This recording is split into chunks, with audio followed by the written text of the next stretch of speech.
those were much shorter videos. However, it made me known in the community, and that's very powerful. Like, oh, Muggle, yo, that's the get to the point guy. You know, that went very well. So, you know, if you want to be a content creator for the game, even if the thing is already there, you could still join it. Like, again, I mentioned earlier Raid Shadow Legends. I have played it for 2 years as a free-to-play player. I'm very good at that game. I know a lot about it. Honestly, the content creators for it, the biggest ones, I'm not going to say his name because I'm not trying to start a fight, but that man cannot read. That man will literally have text on his screen, and it'll be like, this does not allow the enemy to block buffs. And I'm like, this guy can't have buffs. What a terrible hero. And he'll talk for 50. He's not a bright man, and it makes me angry. It makes me angry because not only does he not get to the point, but he can't read. And I feel like I could easily make a lot of very good content for that game. And I think about that a lot, but I'd probably have to make a new YouTube channel for it if I ever decided to do that. But yeah, anyway, you can become an additional content creator for the game. Do I think it needs it? Like, just to say that? No. I think the game itself needs some love and some other things fixed, and then other people will want to become content creators as a side effect of it being a good game.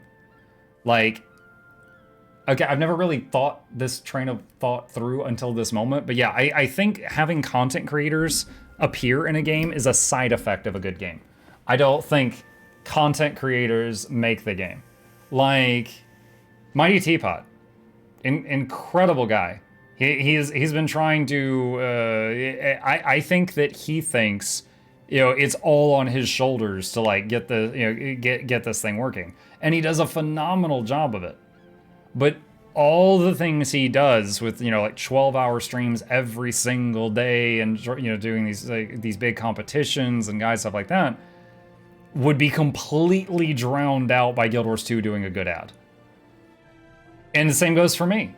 All of my efforts for the same stuff to like get more people into the game would be completely smothered by them doing one proper good advertisement. You know?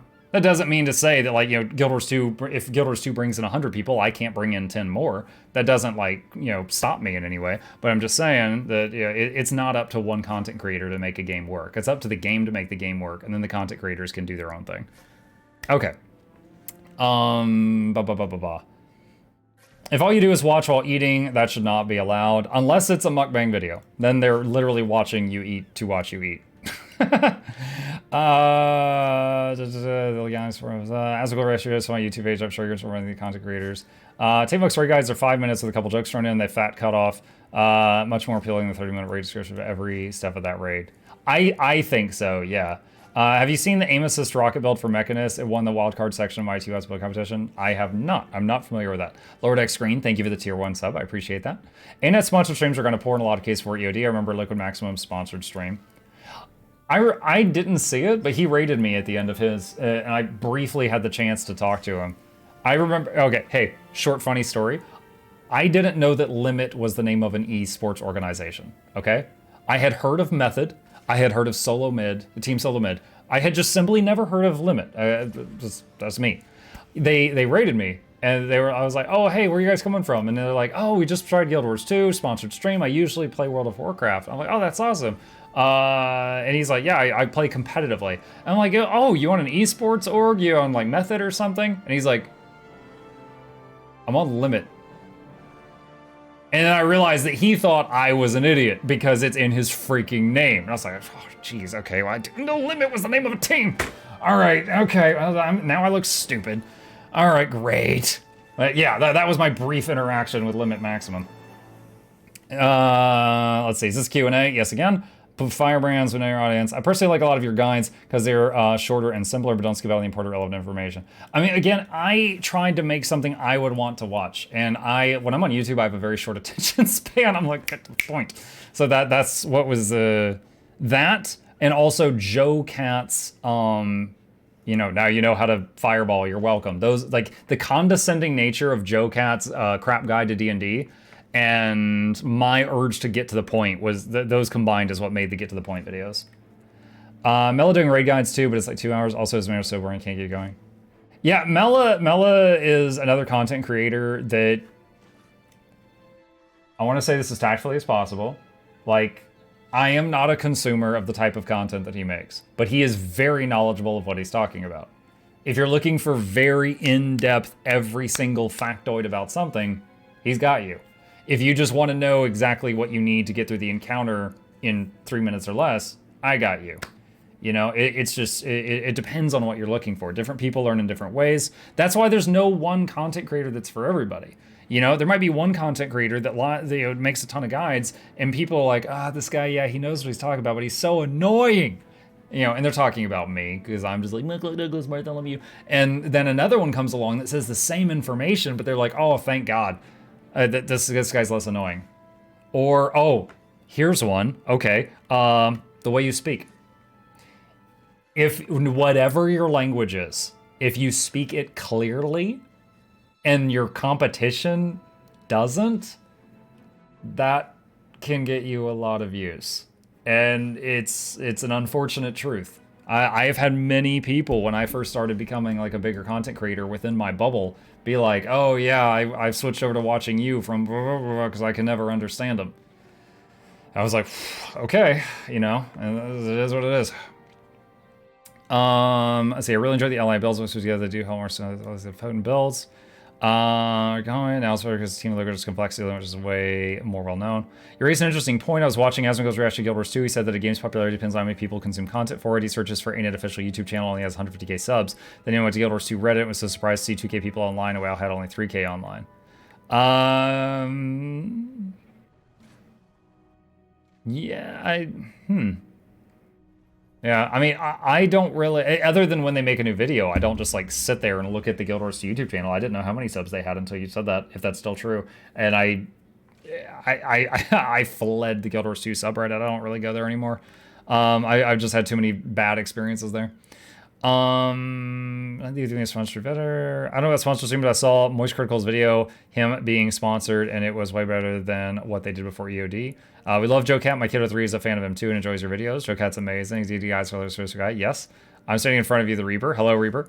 You mentioned condescending earlier, and I recalled how I can't stand the crap guys to stuff videos. Yeah, and that again. There's a phrase that I think of a lot. You can't please every person all the time. So instead, I try to please most of my audience most of the time. As many as I can. Like, I've had some people tell me, great guide, but I hated how angry you sounded. And the other 99% of that comment section is like, this is hilarious, I love it. And then they just break their mug, and they're like, another! You know, and they friggin', they're like Thor on Earth. They're just num. But yeah, it depends on the person. So, okay, we are caught up on the Twitch questions. Let's turn back to the Discord ones for a minute. Okay, last question for now. Do you have an end goal to win no matter what? What are your prospects for the future and or hope to achieve on your current path? Honestly, do I have an end goal? Constantly be improving and growing my channels without stagnating. Every day, have more people. I hope that no one unfollows or no one unsubscribes. But my main goal is every day have a net gain on everything I'm working on. So if I hang on a second, let me go to analytics and go to so there's some personal stuff on this page. Okay, so if I'm gonna have to do a clip of this. Hang on a second. Okay, so this is my YouTube subscribers per day. Almost 100 that day. This is today, so today is showing low because we're not at the end of the day yet. But, you know, about 30 that day, 60 that day, you know. But if this shows net, so if I gained 100 and lost 10, it would show gained 90. Every day this is positive. Some days it's way more positive than others, but every day it's positive, and I'm very happy about that. My second channel is the same as this, but it's in the single digits, so its growth is much slower. So my goal is to constantly be having that growth. I have passed the point where I'm able to pay my bills. with content creation. I'm very happy about that. I'm very fortunate that I'm able to do something I enjoy and also pay my bills at the same time with that. Now, I'm not like I'm not rich by any stretch of it. I still enjoy ramen, but I'm able to pay my bills, and I'm very happy about that. So now it's just aiming to improve as much as I can. But I also have a little bit of leniency that I can pursue happiness.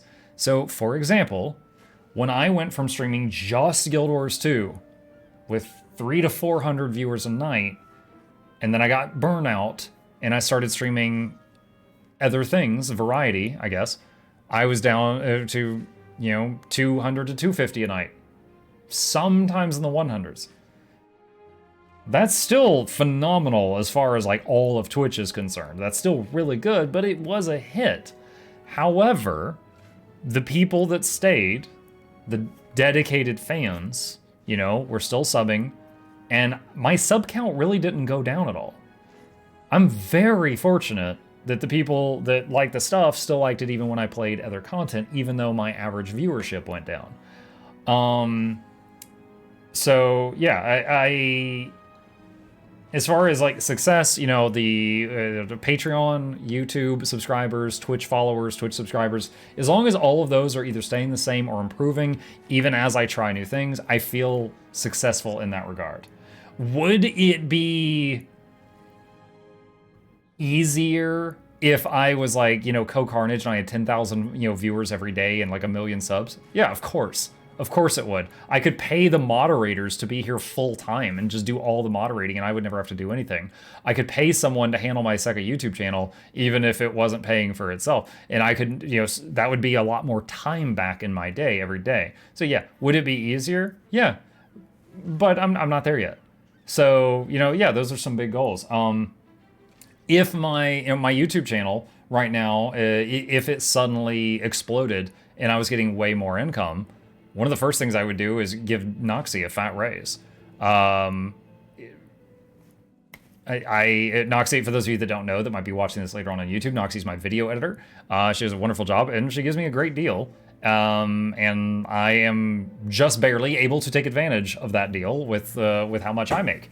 So right now it works for both of us. I would love to pay her a lot more. And for those of you who constantly yell, give Noxie a raise, I've given Noxie like 2 raises and like 15 bonuses since we started working together. I treat my artist and my editor very well as I financially can, and I would like to do more, but I'm just not there yet. So that's another thing that I would love to do in the future. So end goal, I'm not like, when I get to 2,000 days in a row, I'm going to take a break, or when I get to 1 million followers, I win. It's nothing like that. It's just, I want to just keep growing, basically have everything net positive and continue having fun. That's it. What basic goals do you personally think are important for content creators to reach? What was important for you? Ooh, oh boy. What basic goals do you think is important? Okay, I think it's very important to not compare yourself to another content creator. It's okay to learn from them. Okay, I want to be very clear about this. You can watch another content creator and be like, "Ooh, I'm gonna yoink that." Ludwig calls it the yoink and twist, taking something from someone else and then doing it a little bit differently. For example, the funny filters. I saw a video on YouTube that taught people how to do this, and then I added it to my channel. I wasn't the first person to do this, but I was the first Potato Guild Wars 2 YouTuber, which is funny because there's one literally called Wooden Potatoes. What else? V802, this thing. I got this from Aerolozen and Moose. They were the first ones I saw that used this. The sound, when a patron joins the stream and it plays a noise, I got that idea from Bogotter. When I first set up a patron, I felt very unworthy, and I wanted to give my patrons as much as I possibly could. And one of the things I literally went to Patreon and I did a search for like gaming Patreons, and I just started writing down ideas, browsing through theirs. Yoink and twist. And now we have a thing that is very popular on my channel where the patrons play loud noises and interrupt me. Sometimes they save their loud noise for a certain moment to scare the crap out of me. That worked out very well.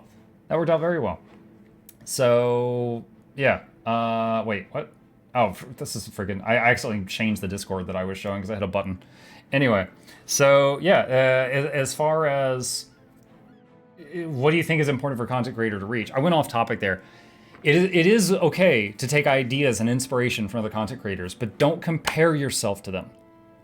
Let's say I went from 10 average viewers to 20 average viewers. That's a 100% increase. Good freaking job. That's fantastic. But let's say every day you were comparing yourself to Asmongold. You went from 0.001% of his audience to 0.0011% of his audience. And you're like, wow, I am nothing. If you do that, you're going to be a very negative Nancy all the time. So you need to keep it in perspective. I'm reminded of a quote, and it's something along the lines of like, you know, don't compare yourself to others, compare yourself to the you of yesterday.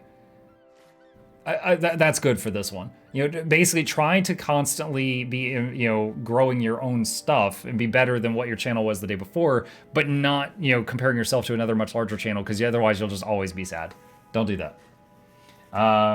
Okay. What was the most important for you? As far as goals, for a long time, getting Twitch partner was important to me. It meant the world to me, like an unhealthy amount. And I was declined from Twitch partner 8 times. And you had to wait a month from the time you were declined to get in. So for a year straight, they were telling me no. And I was really bummed out about it. I tried not to let it show, but I was super depressed about it every time I got one of those emails.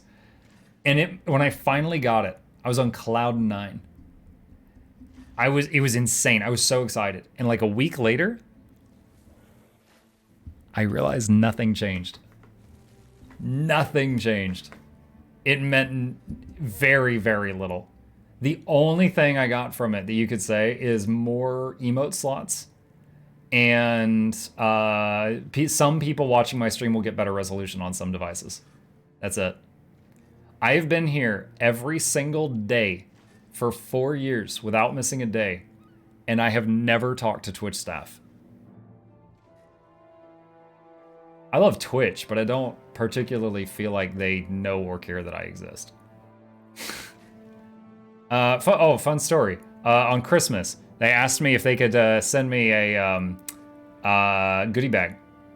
I was very excited. They never messaged me anything like that. And I was like, yeah, I would love that. And I claimed it, and I typed in my address so they could send it to me. Talked to the other streamers, made sure it wasn't a scam or anything. And they're like, yeah, you know, we're getting it too. I'm sure it'll be here any day now. My Christmas goodie bag has not arrived. It's 6 months late at this point. I gotta say, I feel very, very just worn out, used and abused by them. So yeah, you should not view Twitch or YouTube as your employer. They're a service. They're a service that is taking 50% of my income from them, Damie. I feel like and also they call me a partner. I don't feel like a partner. I feel like, I don't feel like they're my partner. I feel like they're my pimp. They take half my money. They could kick me off the platform for any reason they want at any time they want with no warning. They're not a partner. They're a pimp right now. Mug is a tool. Yeah, basically that's how it feels. So yeah, what was the most important goal for you? For a very long time, affiliate and partner were massive goals for me. Did they help a tiny bit? Sure. Do the current me feel like they mattered now? Nope. Okay, hang on just a second here. Of course, where's nice for it? Yeah, they told me the same thing. It must be lost at sea. Yeah. Oh God. Jebro got his Guild MM, and when I mentioned on Twitter that I didn't get mine, and Shay Rihanna said, yeah, me neither. And Jebro said, oh, I did. You should email them. And I emailed them and got no response. By the way, partner email is supposed to be a higher priority. Go to the front of the line. Didn't get a response. Do you know of any other streamers that got their goodie bags? Yeah, Jebro did. Okay. I would like to add a question. Talk a little about how you decided on perks but on Patreon once people convinced you to make one. Okay. Patreon. Early on, I was, one individual was like, Muck, what's your Patreon? I want to support you. I'd be willing to drop like 20 bucks a month on you. And I was like, wow, that would be huge. I don't have one though. And they're like, okay, well, if you make one, let me know. And I was like, geez, okay. And I felt unworthy. That is the perfect word for it. I felt unworthy. I was like, why would anyone just want to like just pay money each month for that? Like I didn't feel like I was allowed that. So I went to Patreon, and because this person literally pushed me to do this, I went there and I started learning how to set it up. And as I mentioned earlier, because it kind of overlaps with this question, I went to Patreon and I went there and I went to the gamers. By the way, I had to filter through a lot of people who fled OnlyFans. Apparently, there was a lot of e-girls there, but I had to filter through the gamers. Fortunately, while my wife wasn't in the room, because she would have gotten the wrong idea, and look for what their perks were. And some of them were crazy. Like, oh, you pay $10,000, I'll come and visit your house and shake your hand. And it was like right in the middle of the pandemic. I was like, I'm not shaking your hand. Y'all keep your hands there, I'll keep my hands here. We'll all be cool. There was a lot of crazy ones. But, you know, again, I got inspiration from some. You know, Bog Otter with his patron noises when they come into the stream and play the noise. It takes a lot of setup. It's not an automated process. I have to do a lot of manual stuff for that, but it's worth it. I currently make a tiny bit more each month from Patreon than I do from YouTube. Now, YouTube right now, it ebbs and flows. During the holidays, it pays quite a bit more because companies pay more than for commercials. However, right now we're at the opposite end of the spectrum from that. It's at like the all-time low, so it's down from what it usually is. But I would literally not be able to afford working with Noxie if it wasn't for Patreon. Because you could pretend, you just say Patreon doubled my YouTube revenue because I'm just getting that again from Patreon. So how did I decide on the perks? I looked at other Patreons and I wrote down and got ideas. Later on, I got some others. For example, Julia one day came in and said, oh man, I would love to see the scripts that you write. If you had a Patreon perk for that, I would totally become a Patreon because I love reading that stuff for the creative process. And I was like, okay, I could do that. So I set up a Google Drive and I put a copy of all my scripts there so people could see that and it's linked to the Patreon. Now, she totally lied to me. She never became a Patreon. She must hang out with Aralos and lots of lies going around in that circle. But yeah, it became something I added to the Patreon because someone suggested it. And I was like, oh, okay, yeah, I could do that.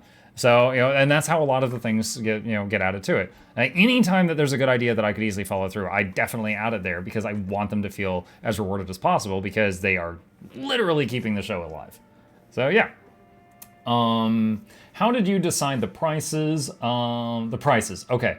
So the lowest tier on Patreon was the one I put the most thought in. As Patreon gives you a ton of warnings. They're like, whatever your lowest tier is, that's what 99% of your patrons will be. So be careful. If you set the lowest tier for $1, that's what most of them will be. So if you really need it to be $2 instead, then do it for that. So I was like, okay, if someone subs on Twitch, I get half of it, and that's $2.50. If someone subs on Patreon, I get like 92% of it. So if I make the Patreon thing $3, I still get more than if someone paid $5 on Twitch. So that's what I'll do. And then I will give both of them the same perks, meaning like the VIP lounge, early access to videos and stuff like that. I will give both of them the same perks, and then that would incentivize a lot of people to become patrons instead of Twitch subs if they had to choose between the two of them. So I did all of that thought process went into the first tier of my Patreon. The other tiers, again, I got ideas from other people. There's one tier that's you get to do the noises. Well, the noises are an interruption to the stream. I don't want thousands of people with their own noises. I had to set a limit for that one. So I made that like the third tier. And again, inspiration from another streamer for that one. Then there was one that was basically like, you can make me play a game, as long as it's not too far out there, that I wouldn't normally play on stream, and it's called Sponsor of the Zone. And the sponsor tier is currently $200 per month. And occasionally, someone will come in, and they'll become a sponsor, make me play a game, and then they'll unsponsor. Most of the time, if I like the game, which has been every time so far, I'll continue playing the game so they actually sponsor like weeks of stuff. And I had to put a clause there that companies and corporations cannot use this. Because when they pay for a sponsored stream, it's usually 5 times that.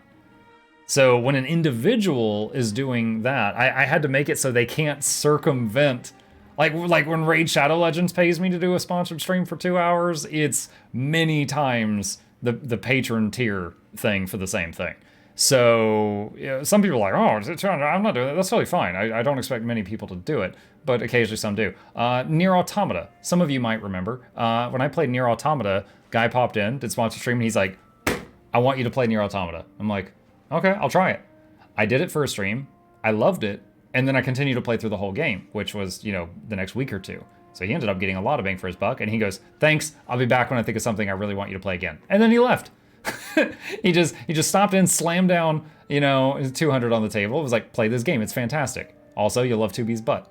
And I made a very conscious effort to not use the code that self-destructs her and makes her dress explode, because I did not want that kind of flack on Twitch. I did not want that flack.